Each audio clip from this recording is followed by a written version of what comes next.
Hey everybody, welcome back to No More Silos. My name is Erica Santiago, and this is my podcast on cultural Christianity, where I hope I'm tearing down those silos, breaking down those silos, helping you deconstruct and decompartmentalize history, church history, Christianity, your faith, what you believe and understand about the Bible, all of those things. And so welcome back to our first episode of No More Silos in the new year. It is 2022, y'all. And today we're going to be talking about secular humanism.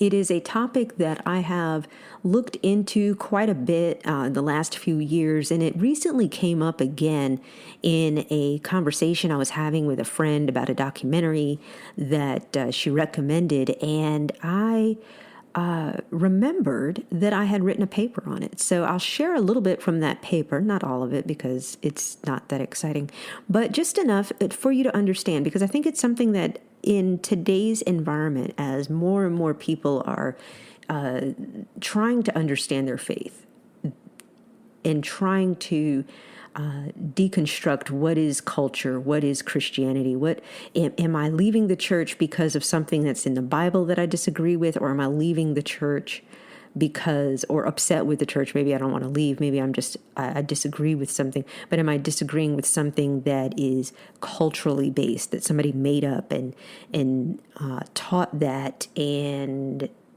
now I'm upset about it, or the fruit of whatever was taught because it was something that was made up didn't have the lasting fruit that Jesus talks about in the Bible. So anyway, welcome back to No More Silos. Again, my name is Erica Santiago. I hope that you are subscribing or following us on your favorite podcast outlet. If you're on iTunes, I think it's follow or subscribe. If you are on Spotify, I definitely think it is follow. And then, of course, there's Amazon, so that you can tell your robot in your house, I won't say the name or mine will turn on, who will play this podcast wherever it is you're listening to your podcast. So I'm excited that you're here. I'm excited that you're still listening to me, because we are now to the point where this has been going on for a couple of years. And so I'm super excited. I am and I'm very, very humbled and appreciative of all of you who are listening, both in the United States and abroad. And so that's pretty exciting to me when I check the stats. So let's get started. Today, like I said, we're talking about secular humanism. But of course, because this is sort of kind of like a Bible study, we got to start with scripture, right? And we're going to be looking at Matthew chapter 16. There's a question that's found there. And because I like to read things in context, we're going to look at what comes just before that question and kind of talk about it first. Jesus once asked his disciples, "Who do you say that I am?" Who do you say that I am? Jesus asks this question. And his disciples at that point had been hanging out with him for a while now, right? They'd seen him do a bunch of miracles and heal people and teach. And so they had a lot to say about that. And that kind of brings us to our question today is, who do you say Jesus is? Because I think fundamentally and foundationally, that's the question around secular humanism. That's what gets people to leave the church, because we're not all on the same page about who we think Jesus is. Matthew 16 says this, and I'm reading from the New Revised Standard Version. It has a little heading in it, the demand for a sign. And chapter 16 begins like this. The Pharisees and Sadducees came, and to test Jesus, they asked him to show them a sign from heaven. He answered them, "When it is evening, you say, it will be fair weather, for the sky is red. And in the morning, it will be stormy today, for the sky is red and threatening. You know how to interpret the appearance of the sky, but you cannot interpret the signs of the times." Hey, that's a Prince album. "An evil and adulterous generation asks for a sign, but no sign will be given to it except the sign of Jonah." And then he left them and went away. Now, the demand for a sign, that struck me. And I thought about this and I looked it up, and my first thing I thought about was Jonah, the sign of Jonah, right? And for me, I think of Jonah in the whale of the fish, and he's running from God. Like how he gets to that point is he is given instructions by God to do one thing, and he goes and he does another. He's like, I don't want to do that. So he's running to avoid God. That was what I looked at. But actually, the way the commentaries see this is the sign is that Jonah is in the belly of the fish, the whale, for 3 days and 3 nights, and it's really pointing to the resurrection. I was like, oh, yeah, well, okay, that makes sense. So the sign that Jesus says will show up, or that we'll see, is the sign of Jonah. He's pointing to the resurrection. And then he leaves them and he walks away. Verse 5, there's another little subtitle here. It says, the yeast of the Pharisees and the Sadducees. And it says, when the disciples reached the other side, they had forgotten to bring any bread. Jesus said to them, watch out and beware of the yeast of the Pharisees and Sadducees. They said to one another, it is because we have brought no bread. And becoming aware of it, Jesus said, you of little faith, why are you talking about having no bread? Do you still not perceive? Do you not remember the 5 loaves for the 5,000 and how many baskets you gathered, or the 7 loaves for the 4,000 and how many baskets you gathered? How could you fail to perceive that I was not speaking about bread? Beware of the yeast of the Pharisees and Sadducees. Then they understood that he had not told them to beware of the yeast of bread, but of the teaching of the Pharisees and the Sadducees. And so, without going deep into who the Pharisees and the Sadducees were, they were the religious leaders, the scholars of the time, and they give Jesus a hard time, like all the way through the Gospels. One, because it's like, on the one hand, they knew the Messiah was coming. If anybody knew, they knew.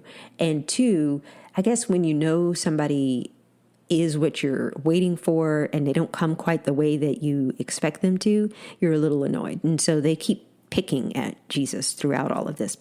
But when Jesus is talking about, we're thinking about yeast and bread, Jesus is the bread of life. When we think of Passover and the unleavened bread without yeast, the symbol here is the church leaders like to add extra stuff that does nothing for you. And that's why when I think about secular humanism, first, I think about we're not all on the same page about who Jesus is. If we were, then half their arguments would go away. And two, the people who were in charge of making sure people understood who God is were not good at not adding extra random stuff that wasn't helpful, and that's the yeast. And so yeast is used figuratively here as a corrupting substance, hypocrisy. Okay, so now that brings us towards the end of the chapter where we get to Peter's declaration about Jesus. Now, verse 13, Matthew chapter 16, verse 13. Now, when Jesus came into the district of Caesarea Philippi, he asked his disciples, who do people say that the Son of Man is? And they said, some say John the Baptist, but others Elijah, and still others Jeremiah, or one of the prophets. He said to them, but who do you say that I am? Simon Peter answered, you are the Messiah, the Son of the living God. And Jesus answered him, blessed are you, Simon, son of Jonah, for flesh and blood has not revealed this to you, but my Father in heaven. And I tell you, you are Peter, and on this rock I will build my church, and the gates of Hades will not prevail against it. I will give you the keys of the kingdom, and whatever you bind on earth will be bound in heaven, and whatever you loose on earth will be loosed in heaven. Then he sternly ordered the disciples not to tell anyone that he was the Messiah. So, oh my gosh, Jesus is like admitting that he's the Messiah, but he tells his disciples, shh, don't tell anybody. I don't want anybody to know. It could cause problems before I'm ready for these problems to be dealt with. But here's the interesting thing about this moment about identity, from the standpoint of Christ and of us as believers or followers of Jesus. We see this in Paul's letter, in Ephesians chapter 2. And my commentary resource that I was looking at for this passage in general observes that Jesus and his disciples had a moment here to really be reflective about who he was or who he is to them. And I think that's where we want to start 2022. Who is Jesus to you? Here at No More Silos, we think about how we compartmentalize so much in our lives. We have our church friends and our gym friends, and well, I don't actually go to the gym, but I've heard stories. No, I'm kidding. But yeah, we have all these, like our work friends, our school friends, our gym friends, our family. And because of the pandemic, we have had to kind of live with no more silos in our lives because we're doing everything at home. We're working from home. We're working out from home. Some of us are going to school from home. And so everything is here. And I want to carry that on into 2022 in taking down those silos and say, who do you think Jesus is? Who is he to you? One of the challenges of cultural Christianity is identity. Who do I think that I am? Who do I identify with? Am I an evangelical, African American? Am I Democrat or Republican? What tribe of American modernity do I belong to? Have I paused to take the time to really evaluate who am I and who do I think Jesus is? So, as I was mentioned a moment ago, recently a friend recommended that I watch a documentary that was on Amazon about the Black church in America. And it turned out it was a kind of poorly produced collection of severely edited interviews of people who were not the right people to ask the questions they were asking. And then some of the people, it seemed like they were caught off guard with the questions. Like the interviewer was asking them to interview them about something else, and they said okay, and then like question number 3 was a gotcha question. So it was that kind of a documentary. But what was interesting about it is that I think I had seen it before and forgotten about it, like I put it out of my mind. But I'm glad that I saw it again because they were asking really good questions. They were legit good questions, but they weren't asking the right people about the state of the Black church in urban areas. They consistently didn't ask church leaders, like actual church leaders, but people who the media might point to when a church-related issue might come up. For example, they interviewed Martin Luther King III. He doesn't currently, and I don't know that he ever has, held like a leadership role in a church. To be asking him a question about the effects of the Black church in urban settings. He's a civil rights leader, yes, but he's not the go-to person to ask about poverty in an urban Black church, inner city church in America. I don't think that's his wheelhouse or his lane. The people who were interviewed with the most airtime, though, and this was what really kind of caught my attention, the people who were interviewed with the most airtime in this documentary were actually secular humanists or atheists. Again, not their lane either to ask these questions, but obviously they have something to say about the effectiveness of the Christian faith in general. And so I do not begin this discussion of secular humanism to condemn, but to provide our No More Silos listeners, to provide you with information so that we can empathize and show compassion for people who are on a deconstructing journey that has actually led them away from Christ.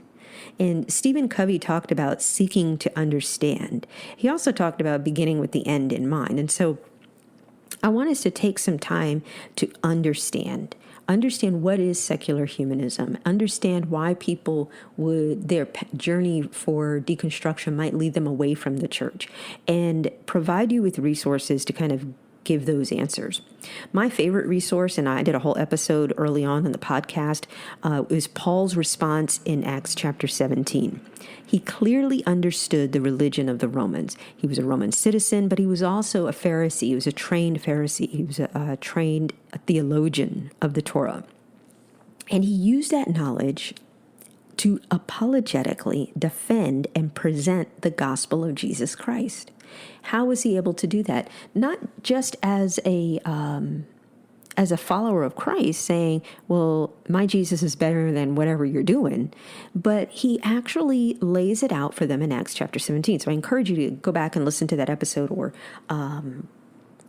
read Acts 17 for yourself. In short, though, secular humanists are people who believe that people can be good and do good things without God. It's kind of that simple.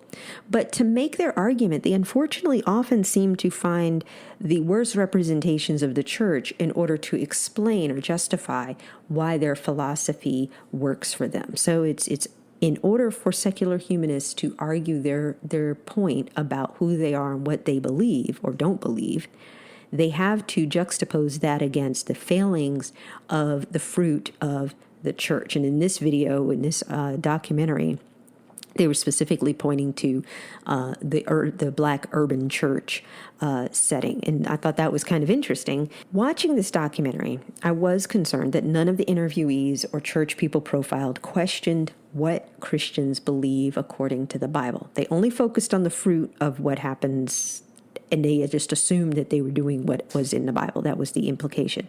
But they never actually asked, even the church people that they did profile. There was one pastor that they talked to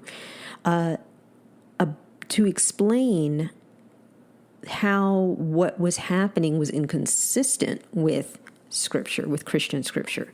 And so the misrepresentations that they gave actually looked like some of these churches were like cults because there was no evidence that they were following Jesus. And I'm going to do a whole other episode on spiritual formation and discipleship again.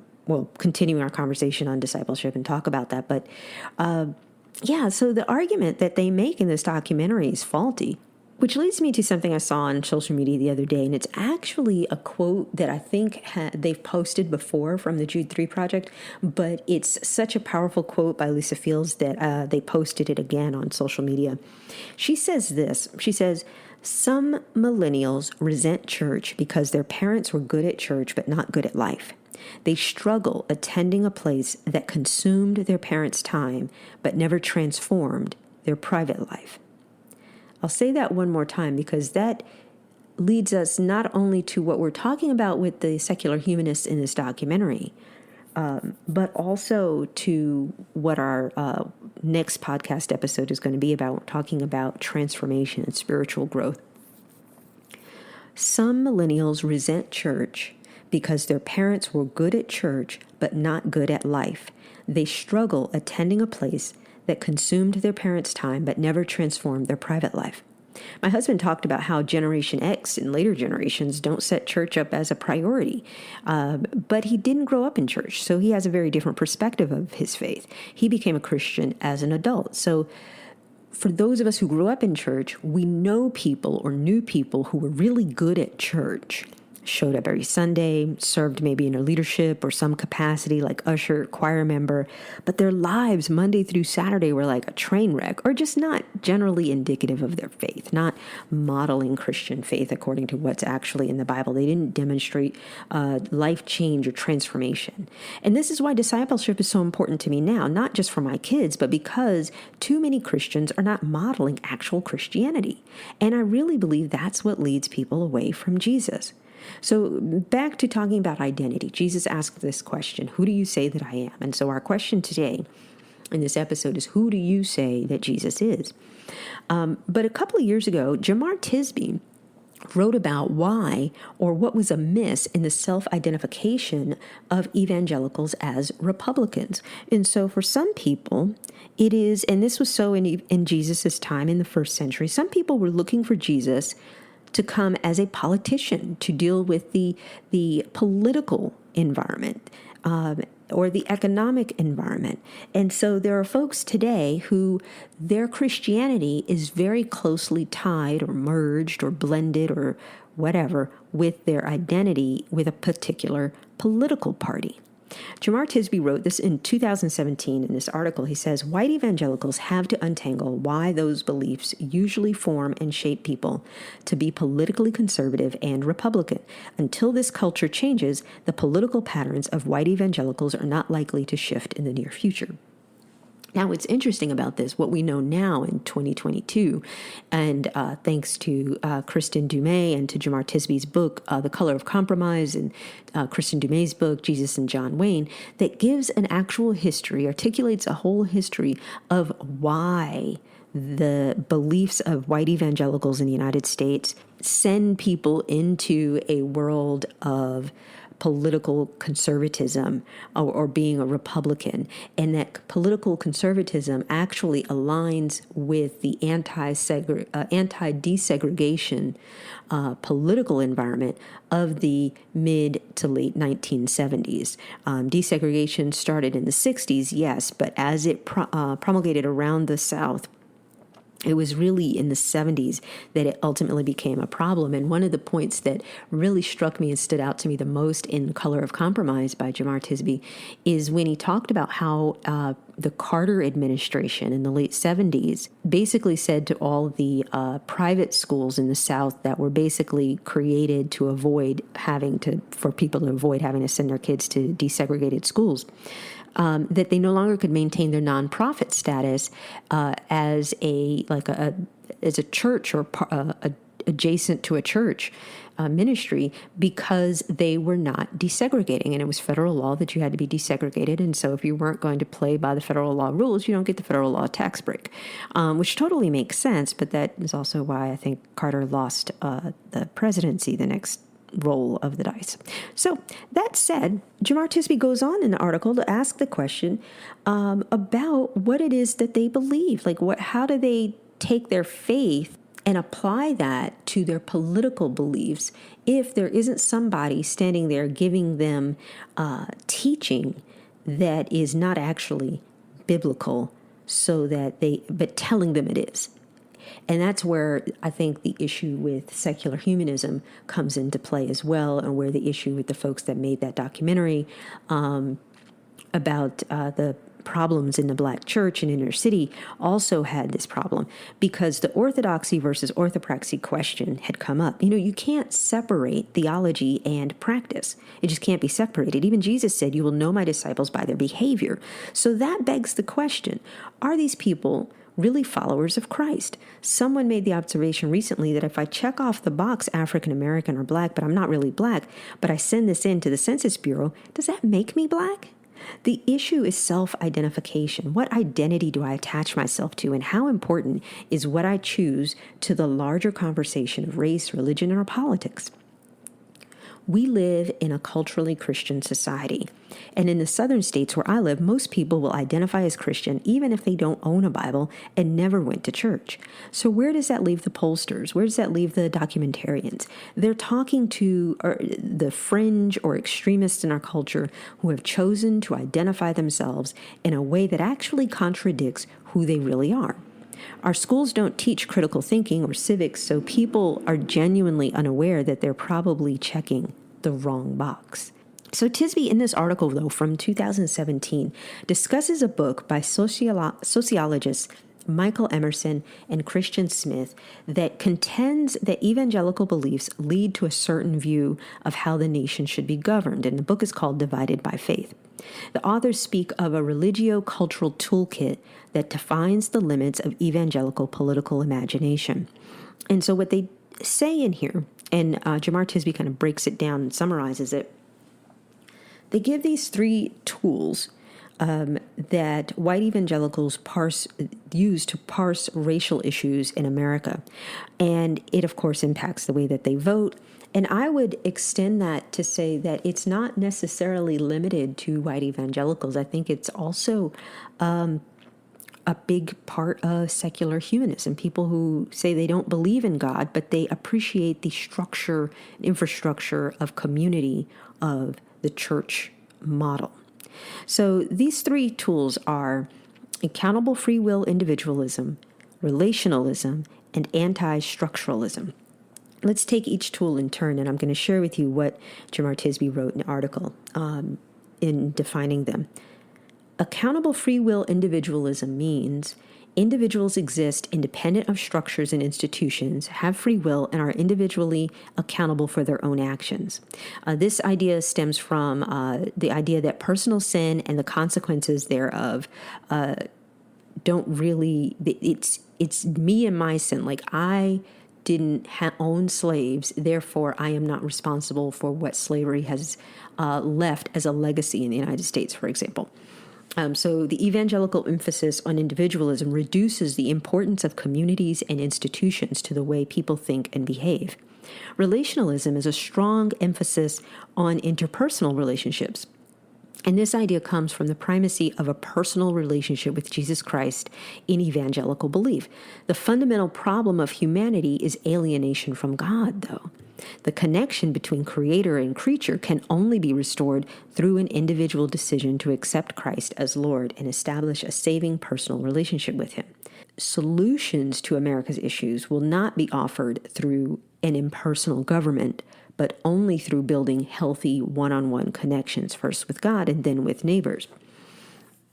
And then finally, anti-structuralism refers to the belief that invoking social structures shifts guilt away from its root source, the accountable individual. So systems, structures, and policies are not to blame for the problems of America. They come from harmful choices of individuals. So there's no generational, structural explanation for racial inequality or other social ills. And so that kind of leads us, to me, where secular humanism then comes into play, because secular humanism isn't a black thing or a white thing. There's folks from all walks of life who participate in this philosophy. A few years ago, we had a family join our church that was excited to join. One of the reasons that they said they kept coming back, was our children's ministry, because we actually taught the kids the Bible. They thought that that was like amazing. And I'm sitting there going, oh my gosh, doesn't everybody do that?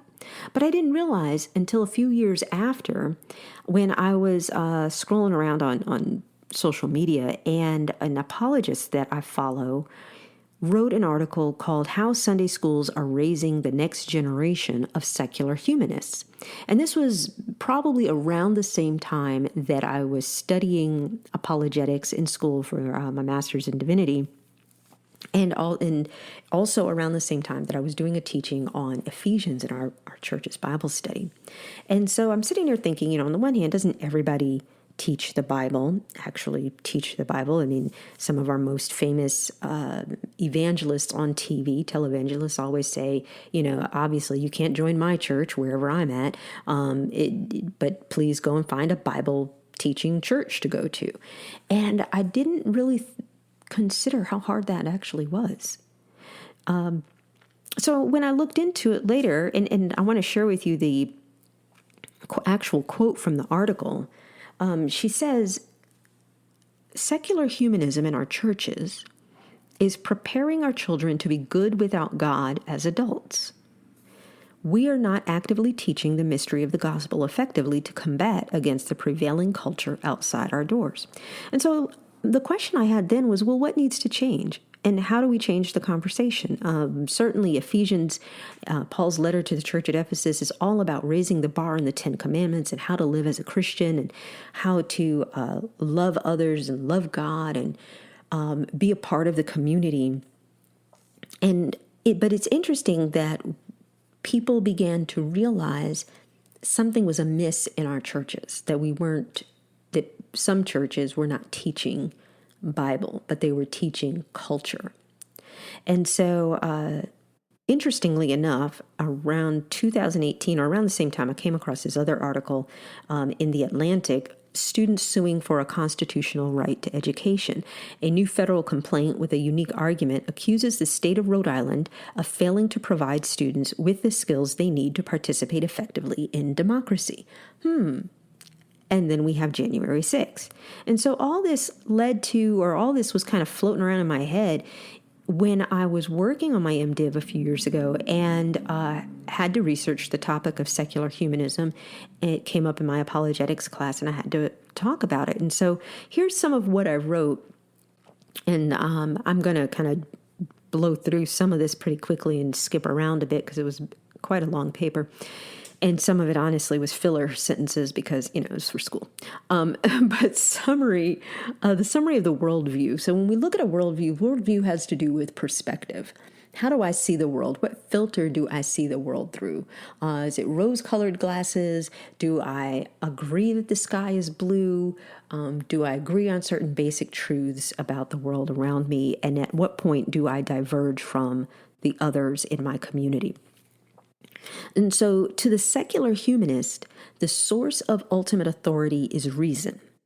Everything can be explained. Reason, according to this worldview, is really one person's opinion.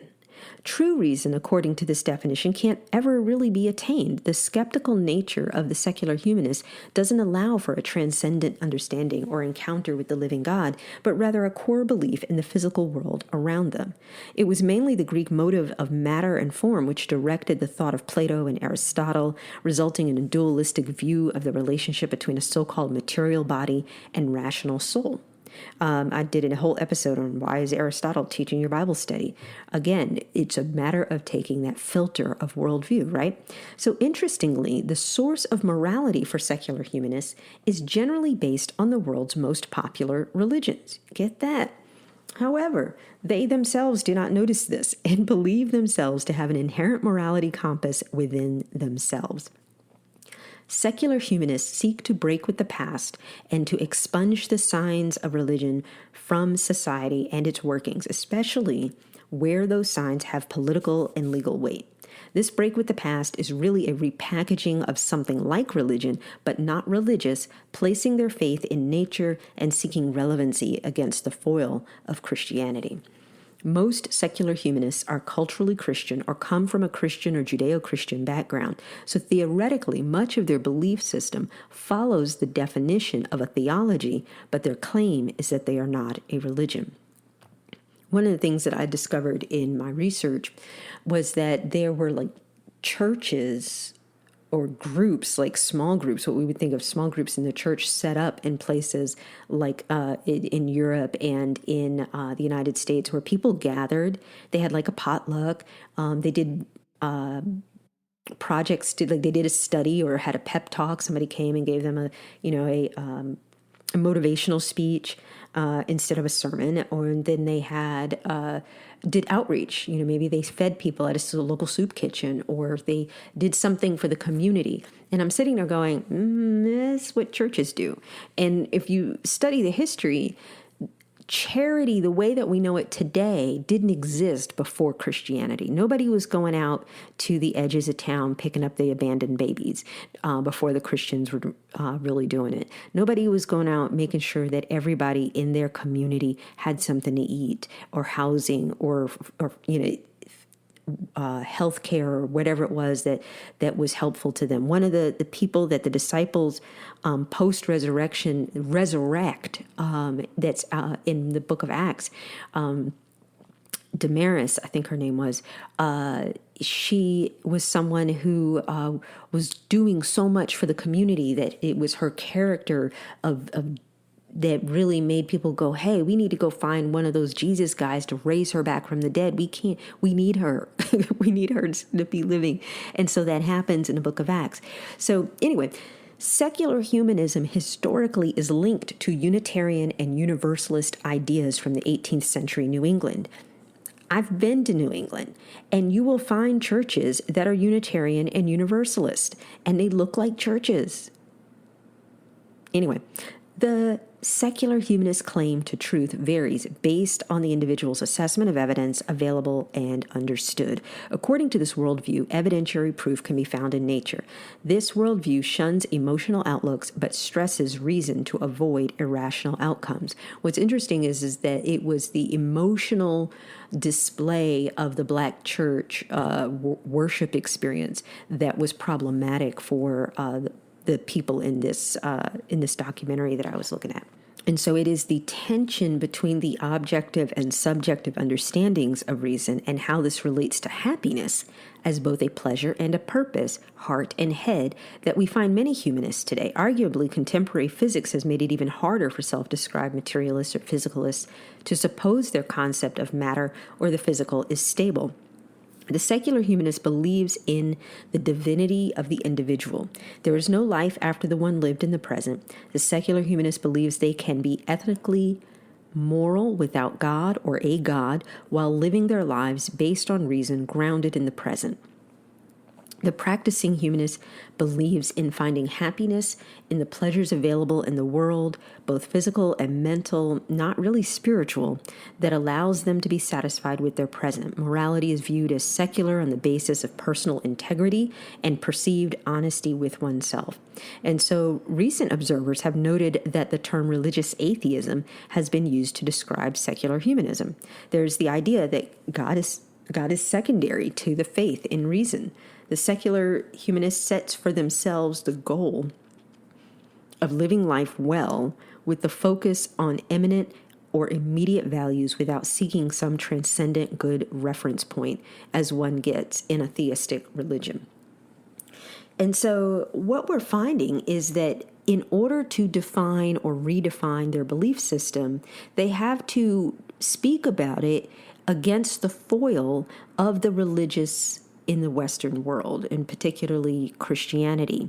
And so if you're coming from a deconstructed, I left the black church, you're going to focus on the black church as a problem. If you're deconstructing from the white evangelical church or a mainline denomination, then they're the problem.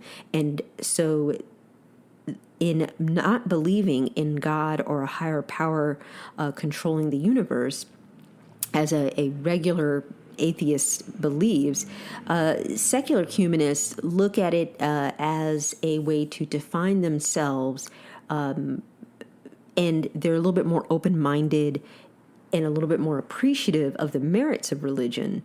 But what they're looking for is an emphasis on ethics and the need to build communities around a recognition of everyone's shared humanity in a way that can provide meaning, identity, and belonging. Which is interesting because they're looking to natural law and human dignity, which is in Genesis.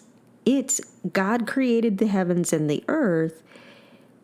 We worship the creator. They're focusing on worshiping the created and then talking about how our dignity as humans is inherent. Well, yes, it is inherent because we're made in the image of God.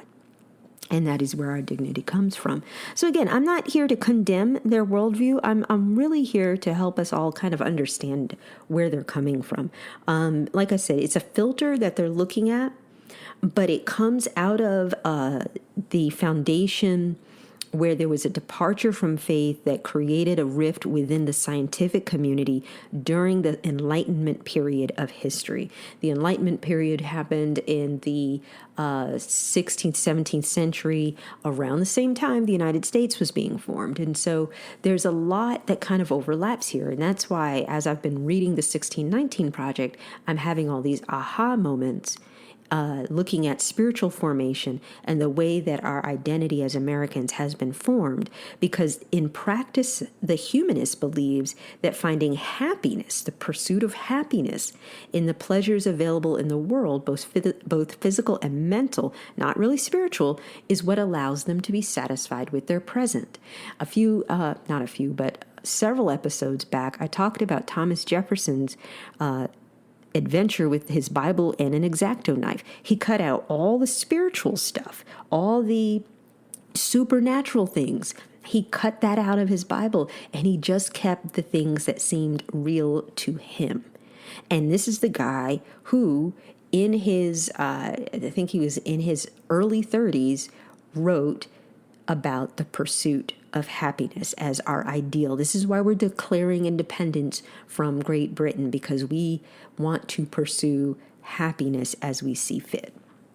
And so the challenge to thriving in a contemporary religious society has brought the secular humanists to a point where they've made significant changes in their strategy and their self-understanding, leading to a worldview that is increasingly consistent in many ways with the Christian worldview, except for their belief in God. What does that tell us? That tells us that we have a chance in talking with and reasoning, in fact, with our friends who subscribe to secular humanism as their philosophy. Isn't that great news? I think it's great news. I think that helps us with understanding. Because for the Christian, the ultimate reality is God and our relationship with Him that is predicated on love.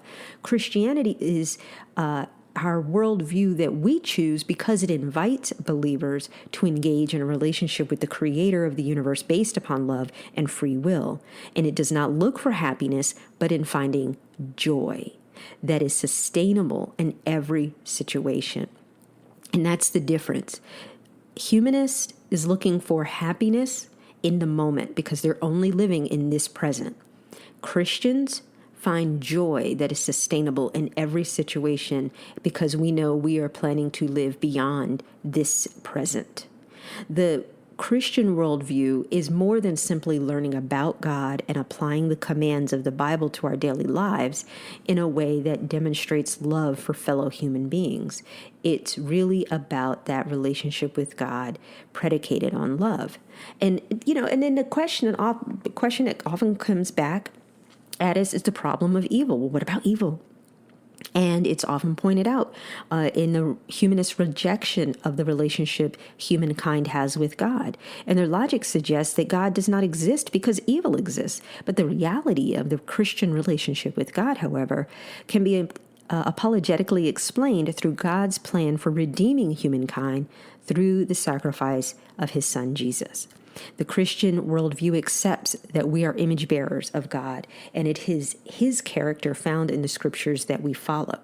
Now, I want to point that out, that it's God's character that we're following in the scriptures, focusing on the New Testament, and I'll talk about this on the next episode when we talk about spiritual formation, but that just because there's crazy stuff that jumps off in the Old Testament in the narratives of what happened with Israel, that doesn't necessarily mean that's something we're supposed to go do ourselves. And so I want to make sure that we're clear about that, because a lot of times when people are like anti-Bible, they'll talk about some wacky thing that happens in the Old Testament. And it's like, well, yeah, but God didn't tell nobody to do that. That they did that on their own. And look what trouble it caused. But anyway, I digress. Living in the truth of Christianity involves being on an adventure as part of God's bigger plan and purpose. And so we look at history as a way to learn from the positive as well as the negative outcomes. That's the whole Old Testament, right? We look at the positive outcomes and then we look at the negative outcomes and we go, oh, note to self, don't do that. The Christian legacy has largely been ignored, and instead, humanist theories are selectively espoused. The application of serving others and love is increasingly found in the area of modern social work as the early Christian principles are redeployed and claimed by Christians. And so a lot of the things that we have done over the centuries as Christians that helps people, helps our community, have been repackaged, and someone else has come along and said, oh, I've got this great idea, I'm going to do this. And it's like, okay, yeah, the church used to do that, or we used to do that. That used to be part of what we did as just followers of Jesus. And so it helps if we understand that history.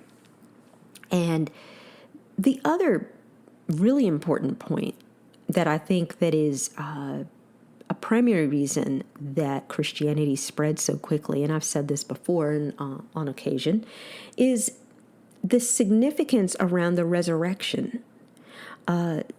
The historical facts of the death, the empty tomb, the post-mortem appearances of Jesus, while requiring some degree of context for the modern believer or non-believer to understand, provides substantive proof of the resurrection. The death by extreme beating, carrying the large cross itself, the physicality of the crucifixion, and the other sources for historical Jesus and Roman executions in general offers evidence. Not only that, but it's outlined repeatedly with very little difference in any of the Gospels, the ones that made it into the canon and even the ones that didn't. The empty tomb has a few different angles to understanding, including who owned the tomb and their relationship to the process of Jesus' death and burial, the witness of the women before the burial and after the resurrection, and all those stories that have support for them, and even the alternative stories that had no support. Everyone pretty much in the first century agreed Jesus died and he rose again. Like, people saw him, people engaged with him, they ate with him, they spoke with him, they spent time with him post-resurrection, and they told other people. That was the whole point of the word witness, which the word martyr actually means witness who died because they told people about what happened.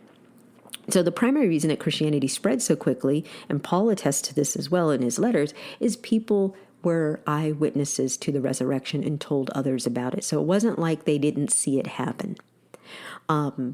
The other large key point in generating significance around the resurrection is the transformation of Jesus's closest disciples into evangelists and apostles. They had scattered and effectively gave up on Jesus once he was arrested.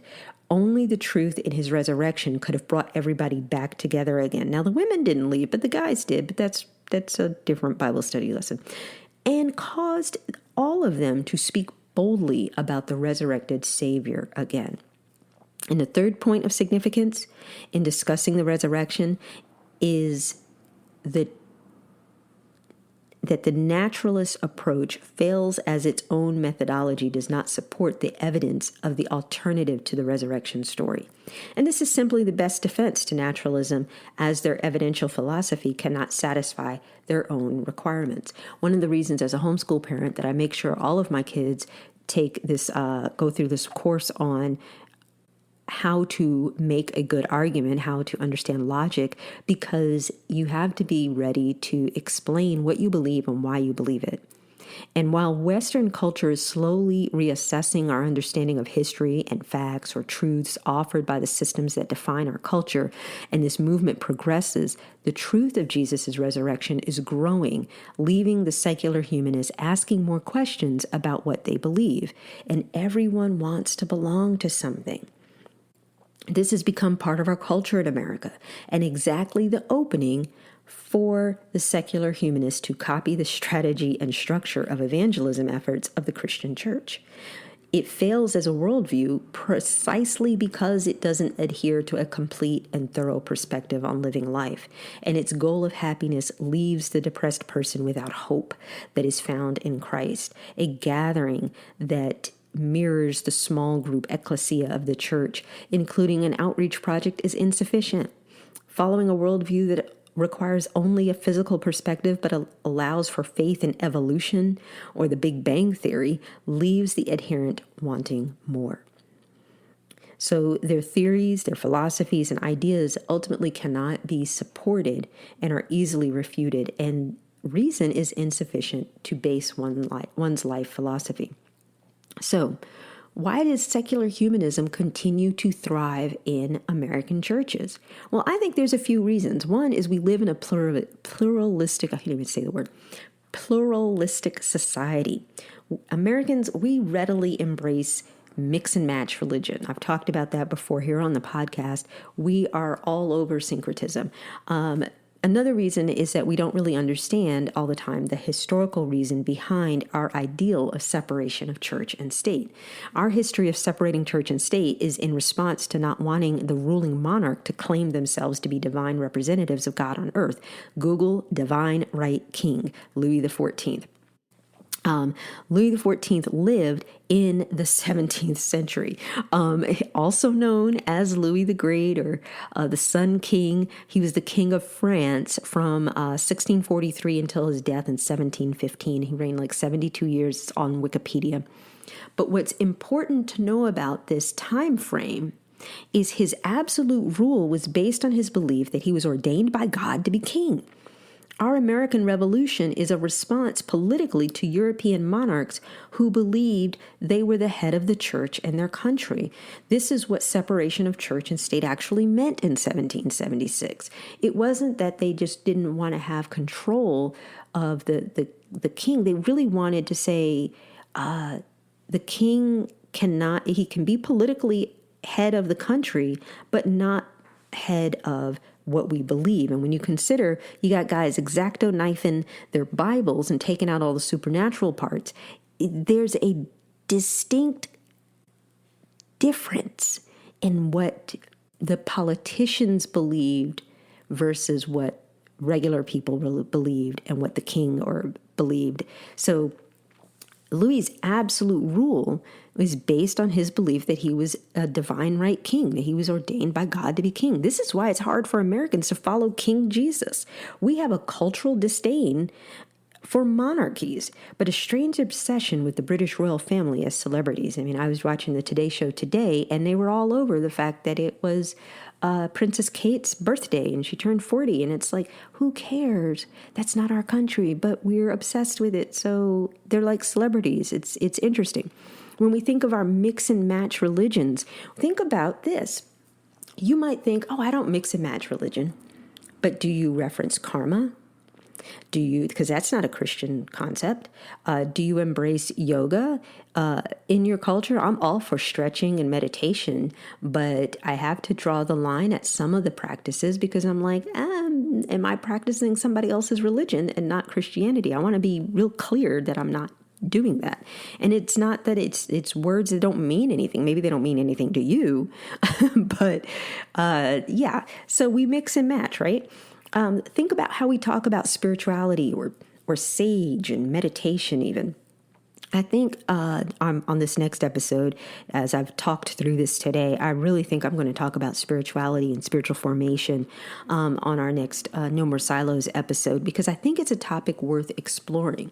Because, and here's the thing, the fight in our schools about critical race theory and the 1619 Project, as I said, I'm currently reading that, by the way, and I want to share my thoughts on how the silo that is the 1619 Project and critical race theory is another silo that's not actually being taught in schools. But looking at our history and understanding why we think the way we do, what is our cultural perspective? How do we get to a point where we have a misunderstanding of what is happening in the church because we don't know church history?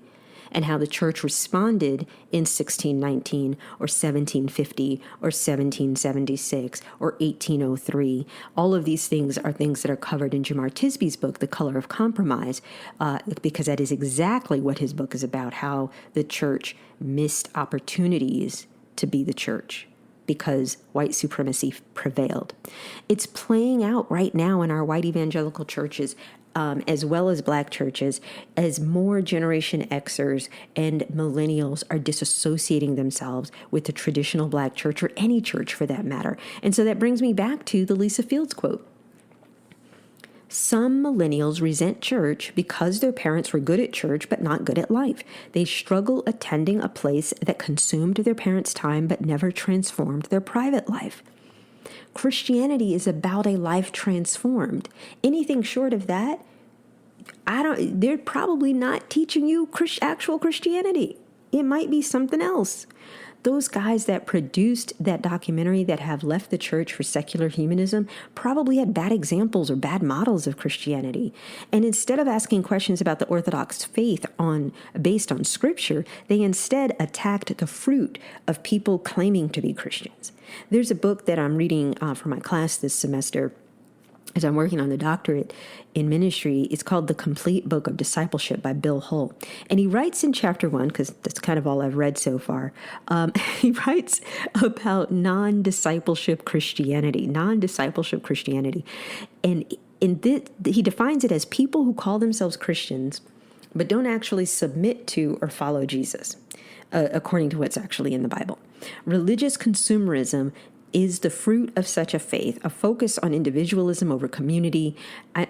Last semester I had a project, and I'm that nerdy person that buys their books ahead of time. So I sent out this survey last semester for a project I was working on, and I asked respondents if they agreed or disagreed with the following statement that it was actually out of Hull's book. And he says this on page 43. He says, "Believing without discipleship isn't believing. It's agreeing to a set of facts about a religious figure." Believing without discipleship isn't believing. It's agreeing to a set of facts about a religious figure. So let me preface this with a few details about my survey. My survey only had 18 people respond, and out of that, 4 didn't even respond to that question.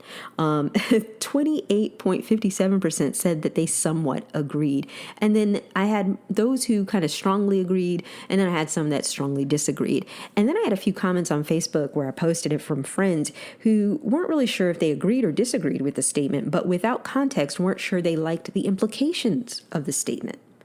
This is why I think discussing spiritual formation is a good topic for an upcoming episode.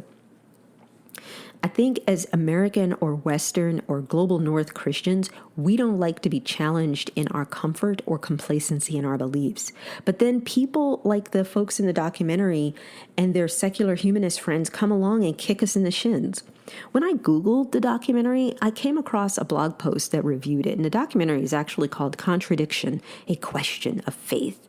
And the producer, Jeremiah Camera, explores whether or not the Black church and the Christian religion has been beneficial or harmful to us. Now, again, like I said, I think these are legit questions. The reviewer poses 5 questions that he got out of watching this video. He says that the producers ask interviewees a variety of questions, but most of them revolved around the following topics. Is our high praise the reason for our low productivity? One of the things they showed in the video were people being very exuberant and emotionally praising in a church worship service. Again, something that secular humanists frown upon. Number 2 is, why are there so many churches in the Black community, yet so many problems? Well, I don't think one has to do with the other, but asking civil rights leaders is probably not the right question. Maybe asking a question about whether or not those churches are following the tenets of Christianity would be a better question. Number 3, is Jesus answering our prayers? 4, who helped us get to where we are today, Jesus or our ancestors? 5, do you talk to God? And if so, what does he say back? You see, the thing is again, I'm not here to condemn this worldview of secular humanism. Where I have an issue or challenge is, as a follower of Christ, how do I communicate with someone whose whole philosophy is based on being anti-Jesus? As opposed to, hey, I'm going to jump over here in this lane and just not and be good without God, and I can do that without trashing the church. Is that possible? I mean, because here's the thing. Think about it the way that we talk about anti-Semitic people, and anti-Semitism in public discourse. Do we apply a different set of rules because it's the church, because it's the Black church? How do we do that? And so, but the kicker is actually in the comments on this post. And so I think back to question number 3, which is Jesus answering our prayers? It sounds like an absurd question for someone who's a non-believer, but the kicker's in the comments. Someone commented on this blog post and they said, very interesting and insightful critique of this documentary. I have distanced myself from the Christian church for over a year now. I was a non-denominational Christian, but I always had questions that went unanswered. I now consider myself spiritual rather than religious. Did you catch that? Nobody answered his questions. So what kind of church did he go to where there was no Bible study or resource within the church to ask questions? One of the reasons that I went back to school a few years ago to work on my master's was, A, I had questions, and B, people were asking me questions because I'm the pastor's wife. Getting a master's degree is probably overkill for trying to get your questions answered, but that's why No More Silos is here. I hope that I am yet another resource out there to help you deal with the questions you might have about your faith. And so the question for today is, who is Jesus to you? And does your identification and understanding of who Jesus is line up with what's actually in the Bible, what's actually in Scripture, or is it based on what someone just told you about him? If you're a Christian, does your identity as a Christian match what's in the Bible? If you were in a time machine, let's say, and went back to the 1st century or 2nd century, would people recognize you as a follower of Christ? Would they say, oh, there goes Erica, she's a Christian, I can tell. Like, what did I do that makes you think I'm a Christian? What silos continue to exist in our churches and our society at large today that are keeping us from really following Jesus? So, something to think about. Who is Jesus to you? Until next time, thank you for joining me today on No More Silos. Follow me on Instagram and Facebook at Cultural Christianity, and subscribe or follow this podcast wherever you get your podcasts. Thank you so much for joining me, and I hope that this helped you with your faith and answer some questions for you.